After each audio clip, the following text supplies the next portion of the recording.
Hey guys, what's going on? I'm back and I know I've been gone for a while, just trying to take care of some checks and balances. Anyway, my part two of the beginning of my sneaker blog, vblog.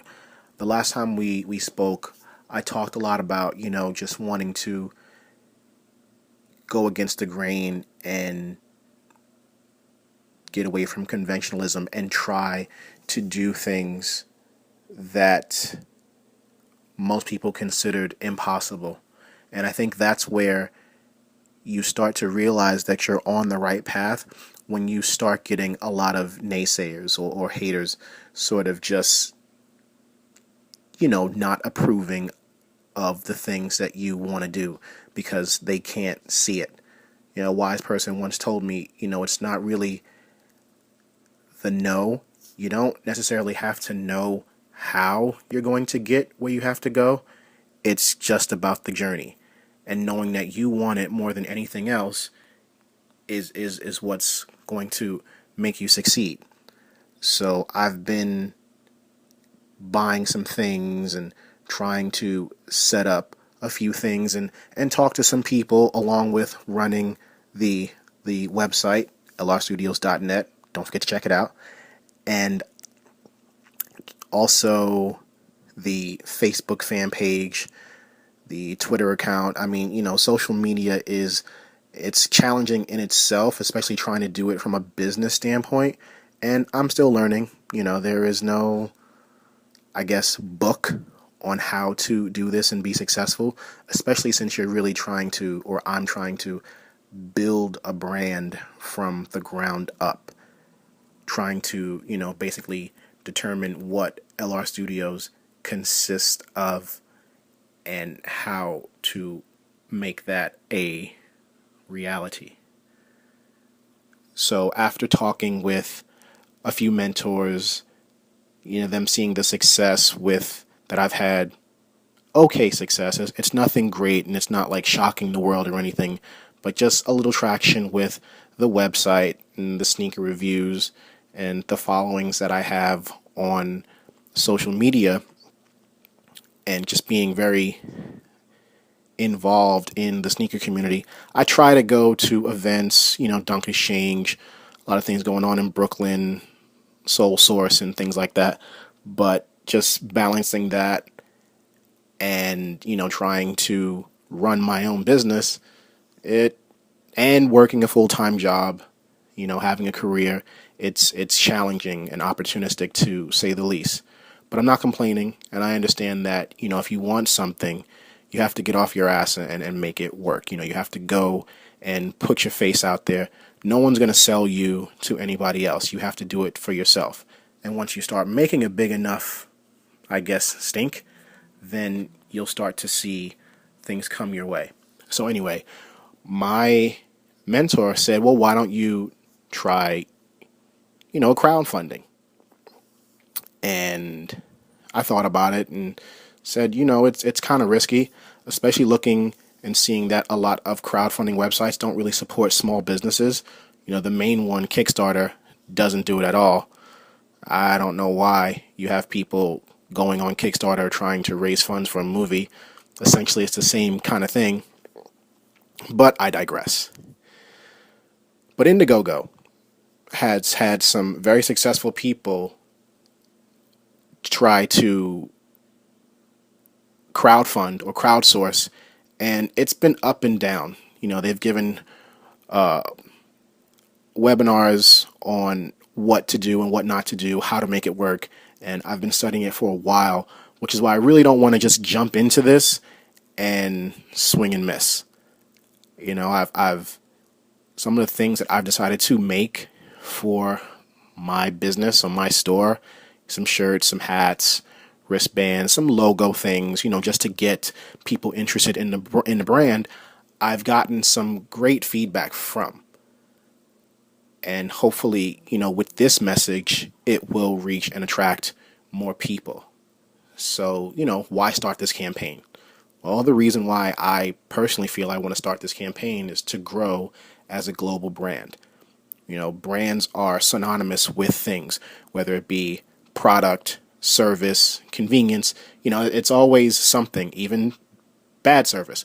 But brands are built on things. So it's very important that I grow this brand and have it synonymous with, in my opinion, service. I mean, I want to be known for great brands, but I really want people to come in and understand that it is a place of culture. It's not just about people waiting online to get the hottest kicks. Like, no, it's I want it to be more than that.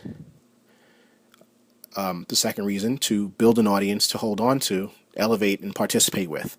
So I started this blog on the social networks to sort of, gain people's interest, see if people are following it, if they like what I'm talking about, if people interact with me, and sort of journey with me through this process. I think, being relatable is something that people can identify with.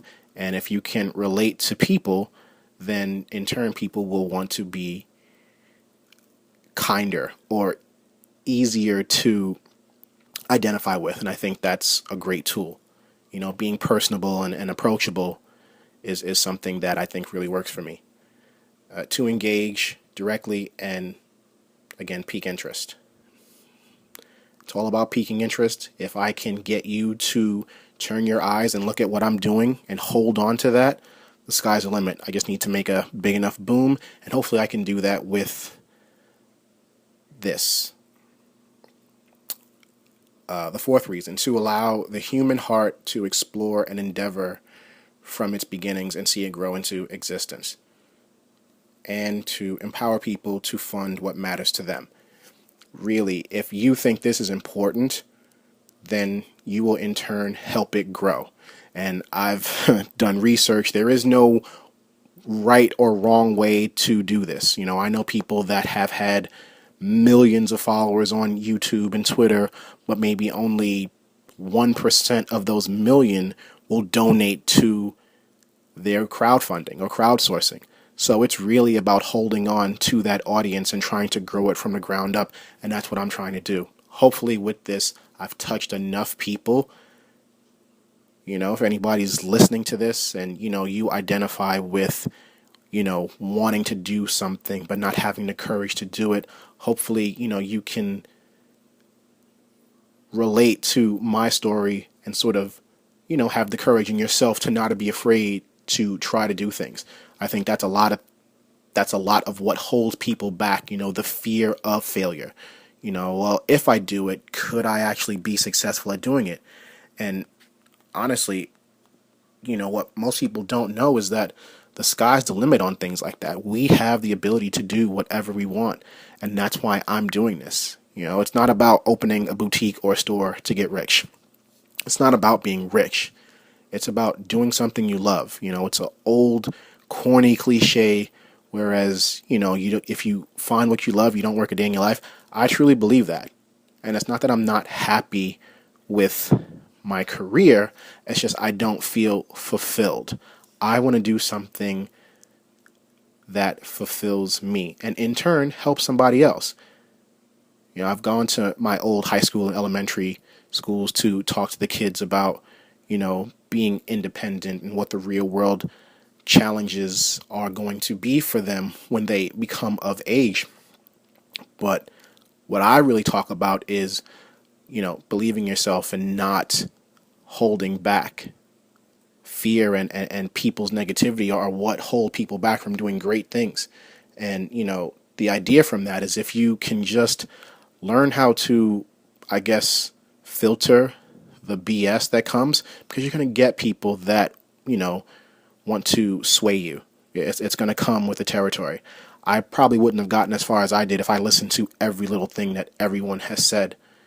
And I'm truly blessed to have been around smart people and knowledgeable people that understand the path that I'm going on. And again, if I can touch one or two people by this message and just say, journey with me as I go on this quest to get this done, it's going to be worth it. So again, this is part two. I know that, I was going to try to come back earlier, but again, I've just been so busy with trying to get, some things ready for the crowdfunding that I've just been totally busy. And I do apologize about that to the subscribers and people who do listen to my channel. But please check out the website. Follow me on Twitter, LRStudios.kicks.